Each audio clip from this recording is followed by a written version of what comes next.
Hello दोस्तों, अंजना के channel में आप सभी का हार्दिक स्वागत है। तो आइए दोस्तों, आज हम जानते हैं श्री कृष्ण और सुदामा के बीच गहरे मित्र भाव की कहानी के बारे में। दोस्तों, अब कहानी ये है कि श्री कृष्ण ने सुदामा की मदद जल्दी क्यों नहीं की। दोस्तों, यह कहानी उस गहरे मित्र भाव की है जो श्री कृष्ण और सुदामा के बीच था। दोस्तों, यह सिर्फ दोस्ती की नहीं बल्कि धैर्य, भक्ति और ईश्वर की लीला की भी कथा है। दोस्तों, सुदामा और श्री कृष्ण गुरुकुल में साथ रहे थे। सुदामा बहुत गरीब ब्राह्मण थे, लेकिन वे परम भक्त थे और स्वाभिमानी थे। वहीं श्री कृष्ण द्वारका के राजा बने। बाद में वर्षों बाद सुदामा की हालत बहुत खराब हो गई। उनके घर में भोजन तक नहीं था। उनकी पत्नी सुशीला ने उनसे कहा कि तुम अपने सखा जो कृष्ण आजकल द्वारका के राजा हैं, उनसे मिलो और उनसे मदद मांगो।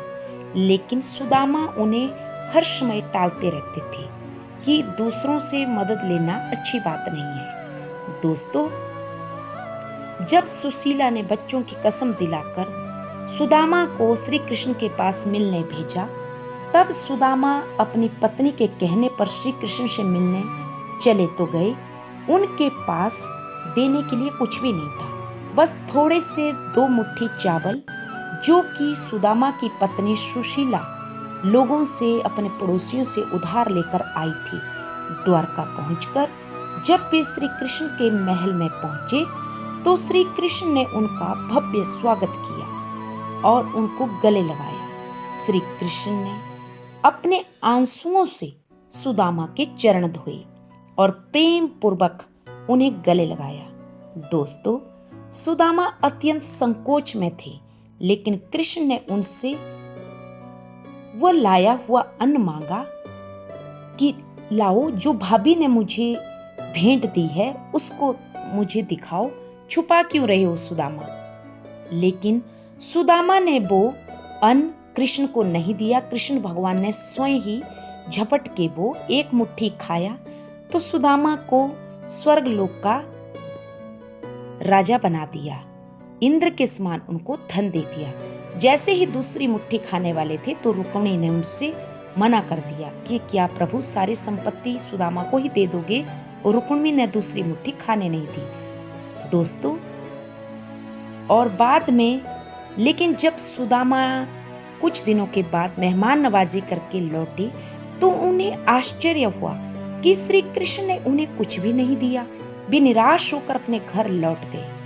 दोस्तों, जब सुदामा अपने गांव पहुंचे तो उन्होंने देखा कि उनकी झोपड़ी एक भव्य महल के रूप में तब्दील हो चुकी है और उनके जो पड़ोसियों के जो झोपड़ियां थी वो भी एक भव्य महल में तब्दील हो चुके हैं। दोस्तों, वास्तव में श्री कृष्ण से विश्वकर्मा देव ने पूरी सुदामा नगरी ही बदल डाली। दोस्तों, तब उनकी पत्नी और बच्चे सुंदर वस्त्रों में थे और आरती का थाल लेकर सुदामा की जब वो आरती करने लगी तो सुदामा को अपनी पत्नी पहचान में नहीं आई। तो सुदामा की पत्नी सुशीला ने कहा कि स्वामी अपने महल में विराजे। तब सुदामा को समझ आया कि श्री कृष्ण ने तुरंत मदद क्यों नहीं की, क्योंकि वे चाहते थे कि भक्ति निस्वार्थ बनी रहे। अगर सुदामा मदद की आस से गए होते तो वह सच्ची भक्ति नहीं होती। दोस्तों, कृष्ण ने पहले उनके भावों की परीक्षा ली और फिर अपार धन दौलत प्रदान कर दी। तो ये थी दोस्तों सुदामा और श्री कृष्ण के मिलन की कहानी कि कैसे भगवान श्री कृष्ण ने उनकी इच्छाएं पूरी की। उनको इच्छा नहीं थी, लेकिन भगवान ने उनको कैसे दान स्वरूप भेंट की। दोस्तों, ईश्वर हमारी भक्ति की परीक्षा लेते हैं। इससे हमें यही शिक्षा मिलती है, सच्ची भक्ति बिना स्वार्थ के होनी चाहिए और धैर्य और विश्वास के साथ की गई भक्ति का फल अवश्य मिलता है।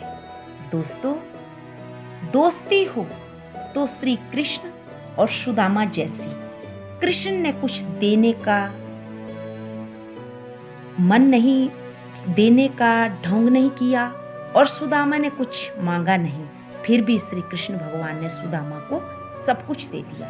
और सुदामा भी बहुत ही ज्यादा स्वाभिमानी ब्राह्मण थे। वे जितना उनके पास होता उसी में संतोष करते थे। तो आशा करती हूँ दोस्तों आपको मेरी ये कृष्ण और सुदामा की स्टोरी पसंद आई होगी। तो प्लीज सब्सक्राइब माय चैनल।